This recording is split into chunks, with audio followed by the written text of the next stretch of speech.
Salam terbaik, salam para malaikat kepada para penghuni surga. Assalamualaikum warahmatullahi wabarakatuh. Sebelum mulai videonya, jangan lupa di subscribe, di like, dan di share ke teman-teman kalian ya. Rasulullah Shallallahu Alaihi Wasallam bersabda, barang siapa yang menunjukkan kebaikan, maka dia akan mendapatkan pahala seperti pahala orang yang mengerjakannya. Begitu. Jadi jangan ngapa-ngapain, illa zikir sekalipun jangan. Dengerin aja udah dengerin. Ya enggak?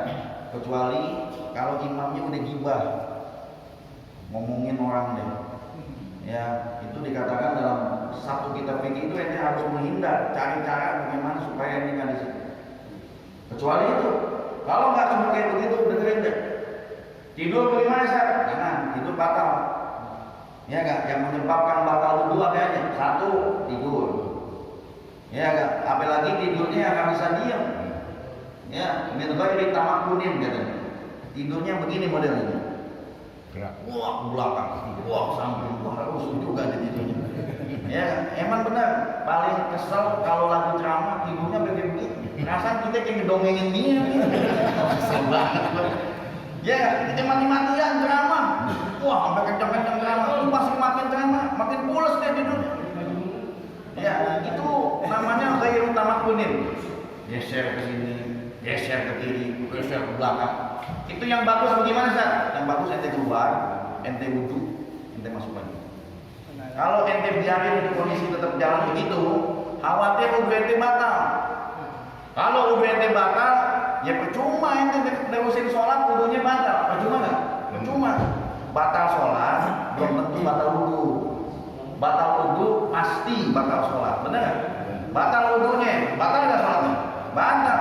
Tapi sholatnya batal, wudunya batal nggak? Batal. Bergerak lebih dari 3 kali, batal sholat kita. Wudu batal nggak? Batal sholat. Sholat lagi. Gitu. Batal wudu, keluar. Ya, jadi kalau khotib tuh kayak begitu, itu sampai jatuh lagi, astagfirullahaladzim. Nyender bagaimana saat nyender? Nyender makruh. Kecuali dengerin ceramah-ceramah biasa kayak begini.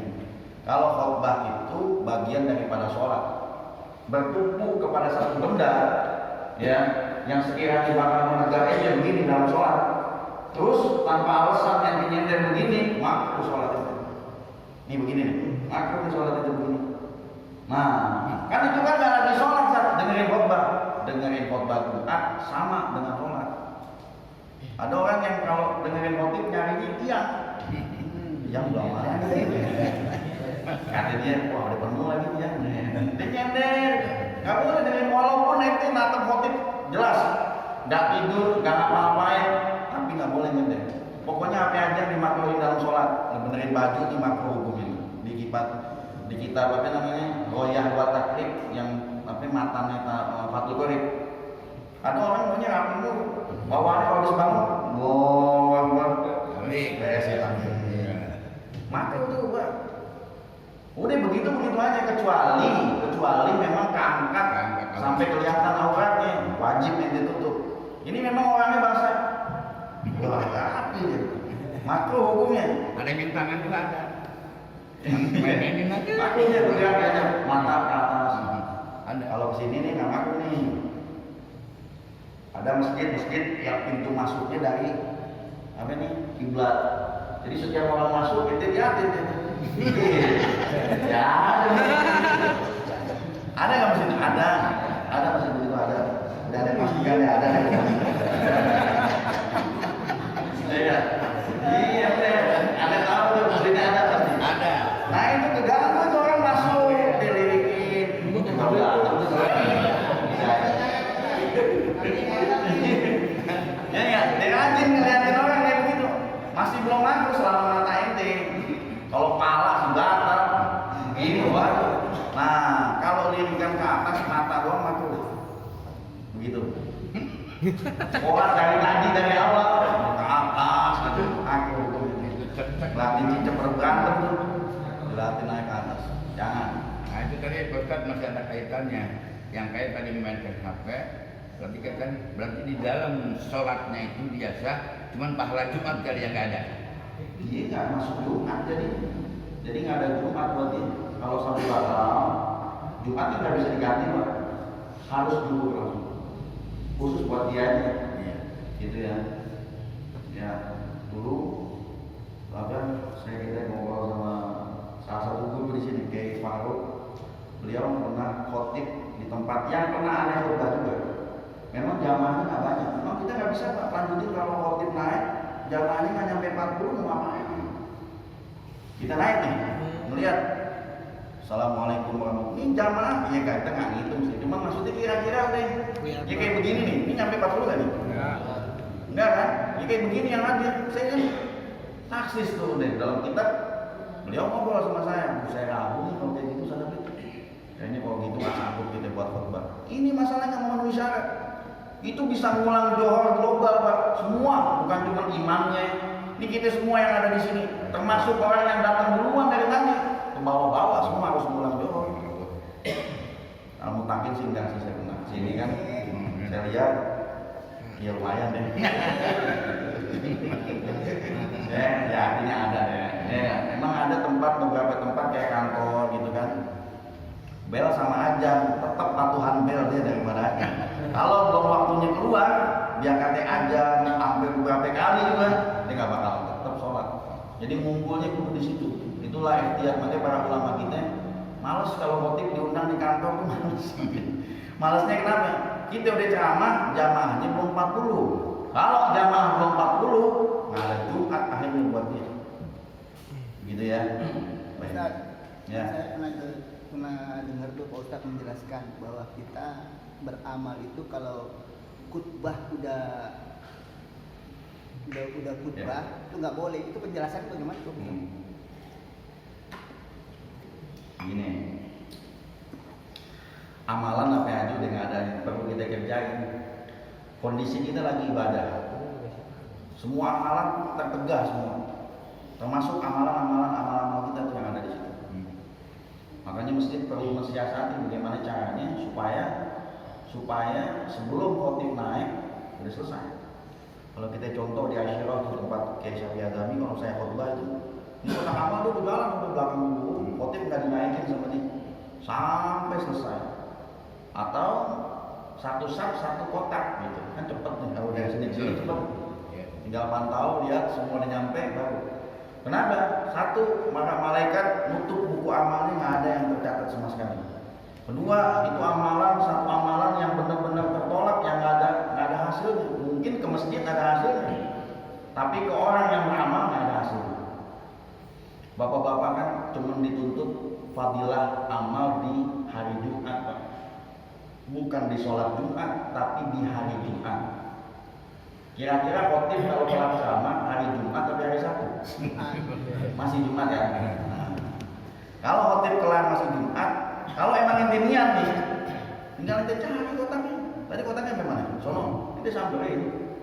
Karena khotib kelar ceramah juga masih Jumat, belum Sabtu belum, ya kan? Karena beramal di hari Jumat, bukan beramal di sholat Jumat. Tuh perlu dipahamin kalimatnya. Ya kan? Di hari Jumat. Maka hari Jumat kapan? Ini sekarang di sana. Hari ini. Ini ente masukin kotak. Bisa. Tajoho ente masukin sampai asar. Dari malam Jumat sampai besok sampai nanti pada asar. Itu fadilahnya memang tinggi. Tapi orang terprovokasi dengan hari Jumat, dengan sholat Jumat. Kalau mau amal begitu dari awal ente datang, kan banyak kotak-kotak yang mutakin ada di depan, di sono. Ente masukin, nggak usah yang dalam, sama aja kan? Ya, sama aja di situ juga kan? Iya, ente masukin di situ. Yang kotak di belakang tadi ada tuh. Ini ada nih dua nih. Ente masukin aja. Emang kalau ente niat beramal, pasti ente bakal nyariin. Ya, jadi sebelum Jumat atau sesudah. Atau dulu waktunya baca selawat dulu sampai semuanya beres, kotak sampai belakang beres semua, baru naikin khotib ke mimbar. Yang bagus baca selawat. Selawat memang baru di tempat guru kan. Saya pernah khotbah di tempat guru kita itu begitu memang cara guru kita ngajarin khotib lambat dikit nggak apa-apa. Yang penting amalan orang terkampung semua. Habis kalau kita jalanin sebelum azan orangnya belum ada, ya nggak masih sepi. Wah, harus sepi banget. Kotaknya muter kan? Iya, ya mau nggak mau kan pas khotib. Ya oke kita siasatin, khotib jangan dinaikin dulu. Ini beres dulu semua. beres semua jalan, baru khotib naikin ke mimbar. Jadi yang namanya Malik Yaumiddin adalah al-jaza wa huwa yaumul qiyamah, balasan yang bakal nanti kita dapetin di hari kiamat. Wa khassa, dan dikhususkan bizikri dengan menyebut ya yang namanya merajai, li annahu la malikun zahiran fihi li ahadin, karena bahwasannya la malikun, tidak ada yang merajai zahiran secara zahir fihi di saat itu li ahadin satupun illallah taala, melainkan Allah taala ya. Bidalilin, dengan dalil Allah ngomong begini, limanil mulkul yaum, hari ini siapa yang merasa menjadi raja nih hari? Mana raja yang nih hari? Ngaku dulu raja, pimpinan, nggak mau ganti-ganti pimpinannya ya kan? Pimpinan yang kayak Firaun tuh begitu kufur nikmat. Siapa ini hari yang udah Allah hancurin begini? Siapa yang ngaku ini hari jadi raja? Tanya sama Allah, limanil mulkul yaum, siapa ini hari yang masih ngakuin jadi raja? Allah yang nanya, Allah yang jawab. Kata Allah, Allah jawab. Ya kata Allah, cuma saya yang jadi Tuhan. Karena yang lain nggak bisa merajai. Ya, tuh hari kerajaan semua hancur deh. Ya, orangnya hancur, kerajaannya hancur, semuanya hancur. Sebenarnya kita udah jadi contoh kan. Kaum apa namanya Nabi Hud waktu itu, kaum Ad. Itu kan kerajaannya masih ada, itu pilar-pilarnya masih ada. Lebih gede Pak dari kerajaan kita itu. Allah hadirkan sekejap mata ini, nggak ada apa-apanya Allah. Tapi masih Allah sisain pilarnya. Kenapa? Bukannya Allah nggak mau hancurin pilarnya, bukan. Biar kita lihat tuh pernah ada satu kerajaan yang dulu hebat juga, sombongnya, merasa diri udah bisa semua, Allah habisin, Allah sisain cuma tiangnya doang. Supaya apa? Supaya kita bisa lihat ternyata ada pernah kerajaan yang modelnya kayak begitu. Jadi contoh buat kita. Makanya kita mau nyombongin apa manusia? Ya Allah. Ya kan, merasa diri kita cuma pimpinan begini, dipercaya. Kita nggak bisa apa-apa. Illallah. Kalau bukan Allah kasih kita kepercayaan, nggak ada artinya buat kita. Limanil mulkul yaum, kata Allah, siapa hari ini yang ngaku jadi raja? Lillah, kata Allah. Cuma saya, Allah Subhanahu wa taala. Yang kedua, waman qara'a maliki. Ada orang yang baca mimnya panjang sama kayak kita. Maliki yaumiddin. Kalau yang tadi saya bahas mimnya pendek. Maliki yaumiddin, pendek nih. Ini mimnya panjang. Kadang-kadang yaud disangkutin juga Bang tadi. Iya. Mat lainnya. Iya. Yaud. Iya. Bu, ada mat yang pendeknya itu sekitar 2 halaman. Makanya kalau orang yang detail, Fatihah ini lama Pak. Kita belajar Fatihah hampir sebulan lebih deh. Ya, kesal-kesal juga dikit. Ayahannya tuh, bagiannya galak orangnya. Iya. Kalau ngajar anak, ngajar orang gitu, nggak sampai nangis. Kalau ngajar anak, sampai nangis masya Allah. Kalau belum kirain nangis udah kali beres gitu, terusin aja sampai. Aduh kacau deh. Ya nggak, apalagi Fatihah.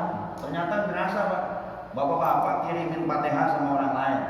Yang kita suka disuruh pimpin tahlil, pimpin ratib, ya nggak, pimpin apa aja. Fatihah kan inti Pak. Surat yang lainnya nggak pakai ya. Fatihah yang dipakai. Kira-kira kalau ngirimin Fatihah kepada satu arwah, kalau Fatihah kita salah, nyampe ya kira-kira. Salah sebab bacanya salah, nyampenya bagaimana mau nyampe? Salah, ya nggak? Nggak bisa kita berjuang itu. Ya, alham. Ada orang baca semuanya di kol-kolah. Lam di kol-kolah, mim di kol-kolah. Ini kerjanya dipantulin semua, nggak semuanya dipantulin. Dengar kecil nih. Alhamdulillah. Alhamdulillah. Hamdunya pakai hak kecil, ishak. Ada orang baca alhamdulillah. Wah, sombong gede banget. Ya enggak, alhamdulillah. Tuh kalau ente salah baca, nggak nyampe ke orang tua ente. Tiap malam Jumat baca Yasin, tiap malam Jumat kirim Fatihah. Ada setiap hari ada kirim Fatihah sama orang tua ente. Ente baca Fatihahnya benar nggak? Salah. Kalau salah malah dosa nanti yang nyampe ke orang tua kita. Orang kalau baca Quran salah tuh dosa Pak. Kenapa dosa? Karena firman Allah nggak boleh berubah sampai karena dia berdiri pada zat Allah Subhanahu wa taala. Karena Allah yang nggak pernah berubah, maka lafaznya pun nggak boleh berubah. Orang yang merubah lafaz Allah, lafaz yang ada di Quran, dosa hukumnya. Nggak boleh sedikit pun berubah. Makanya itu pentingnya di situ. Makanya kalau Fatihah didandanin sama guru sampai 2 bulan, ya nggak apa-apa. 2 bulan Fatihah mulu. Kapan anasnya? Sabar. Kalau Fatihah nanti bekalnya sampai ke depan-depan ke bawah semua. Ya kan? Jadi khotib bagus ceramahnya, tapi Fatihahnya kan nggak disuruh khotibnya bagus. Kalau khutbah Jumat yang bagus enggak. Qasrun lil khutbah, pendekin khutbahnya. Watulul sholat, panjangin sholatnya. Itu katanya Nabi ciri itu. Kalau ada orang yang berkhutbah dia punya ilmu, cirinya begitu tuh. Cirinya tinggal perhatiin aja. Kalau khutbahnya pendek, sholatnya panjang, tandanya dia orang ngerti. Nggak ada orang sholat khutbahnya sejam setengah. Sampai pada ngantuk semua. Mati yang satu, rokok itu banyak. Sampai ngajak rokok. Kelamaan nih khutib, pas sholat dia baca Anas sama apalah, Allah Akbar. Ulang tuh bilang binas, ya Allah gacor dibaca. Udah dibahas tahu kata Nabi, baca surat Al-Jum'ah, baca surat Al-Munafiqun. Al-Jum'ah 11 ayat, Al-Munafiqun juga sama 11 ayat. Baca itu yang udah ditentuin sama Nabi. Kalau ente nggak sanggup, baca Al-A'la sama Al-Ghasyiyah. Al-A'la 19 lebih banyak dari Al-Jum'ah. Cuman Al-Jum'ah nggak familiar, sering didengar sama kita. Jarang memang ulama yang baca surat Al-Jum'ah. Kecuali saya punya guru Haji Maulana Kamal Yusuf, beliau pasti baca. Kalau beliau yang khutbah, pasti beliau baca Al-Jum'ah sama Al-Munafiqun. Selebihnya kalau ente nggak sanggup, ya udah Al-A'la sama Al-Ghasyiyah, jangan diganti-ganti lagi. Ada yang An-Nasr, Zaja An-Nasrullahi wal Fath. Sholat maghrib pas sholat Jumat. Ya jangan, udah pakai itu deh. Itu yang ditentuin sama Nabi, kelas udah. Jumat subuh baca Al-A'la Al-Ghasyiyah. Sholat Jumat baca Al-A'la Al-Ghasyiyah. Udah baca itu. Yang udah dari sononya baca, yang nggak ada dari sononya jangan. Nabi bilang kalau maghrib ringanin, cari ayat-ayat 3-4 ayat. Ya enggak, minimal kalau malam Jumat mengikut. Kayak Syafi'i Azami bilang, kata mu'alif, baca Al-Kafirun sama Al-Ikhlas. Udah pas itu. Giran maghrib baca Waqiah. Orang bubar di musola di rumahnya dibilangin berkali-kali. Itu udah ngajar, ini yang kasih tahu. Giran Isya baca yang pendek. Giran maghrib itu baca Waqiah, bubar. Jangan, enggak saat ini mau dipotong San. Biar kata dipotong juga jangan. Udah ada yang ditentuin sama ulama-ulama kita. Pakai, ya kan? Kalau ngikut sama ulama, pakai Al-Kafirun, Al-Ikhlas. Pendek Ustaz, mau yang panjang. Nabi nggak lebih alim dari ente. Kalau Nabi nggak bakal perintahin kayak begitu, lebih alim mana ente sama Nabi kita? Kalau Nabi perintahin, ikutin udah. Kalau memang kita merasa lebih bodoh dari Nabi kita, ikutin apa yang diperintah sama Nabi. Ya, kalau mau panjangin Bapak, sholat subuh nih panjangin. Karena sholat subuh orang kan baru bangun Pak. Ya, baru bangun itu, imamnya bacanya pendek-pendek. Alhamdulillah, baru duduk doang. Baru duduk nih, udah wiridan. Wah, kagak jadi ke masjid. Kalau subuh panjangin, biar nanti yang di rumah yang pada kesiangan bisa sholat di masjid ini. Ya kan? Biar kita petang semuanya. Kalau maghrib, pendek. Maghrib panjang, subuh pendek. Galeng jadi. Ya sedikit lagi nih. Famaknahu, apa maknanya? Malikul amri kulluhu, merajai segala perkara secara keseluruhan. Fi yaumil kiamat, nanti di hari kiamat Allah yang jadi raja secara keseluruhan. Itu maknanya maliki, mimnya panjang. Artinya apa? Semua memang Allah yang tentuin. Nih hisabnya, nih mizannya, Allah yang tentuin semua. Huwa mausufun bizalika daiman, yakni huwa, dia Allah Subhanahu wa taala mausufun, yang disifati bizalika dengan raja tersebut seperti daiman. Daiman selamanya, kaghafiriz zambi, seperti kalimat ghafiriz zambi. Allah mengampuni dosa-dosa hambanya.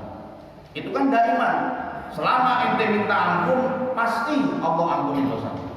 Jadi jangan kata kita bilang, ini kira-kira dosa kita diampunin enggak? Pasti udah. Selama ente lakuin di dunia, Allah ampunin. Kalau ente lakuin di sono, Allah nggak terima ampunan di sono. Kalau mau di sini, banyak-banyak istighfar di sini. Wa yastaghfiruna bil ashar. Ya, kata Al-Qur'an, 5 pangkat yang paling tertinggi, yang paling tingginya adalah nomor 5, wa yastaghfiruna bil ashar. Orang yang beristighfar di kala subuh, sebelum subuh. Ashar itu sahur namanya. Banyak istighfar kita. Kalau minta ampun di sini, kita di sono bagiannya diampuni. Kita minta ampun di sono aja deh. Ya, sono jadi bukit deh. Aman, ya kan? Fasoha, maka sah orang yang membaca maliki. Wukumuhu, ketika terjadinya, ketika dia baca itu, kenapa? Karena menjadi sifatun li ma'rifatin, menjadi satu sifat bagi mengenal Allah Subhanahu wa ta'ala. Sampai situ, iyyaka na'budu wa iyyaka nasta'in. Shadaqallahul azim, wallahu a'lam bishawab. Baik. Cukup ya?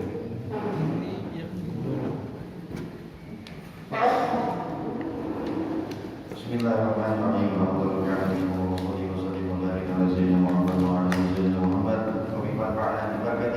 Wahdina husna bi hurmatihi wa amitna fi tariqatihi wa mu'afa min al-bidan sallallahu ala sayyidina Muhammad wa ala alihi wa sahbihi wa sallam walhamdulillahi rabbil alamin.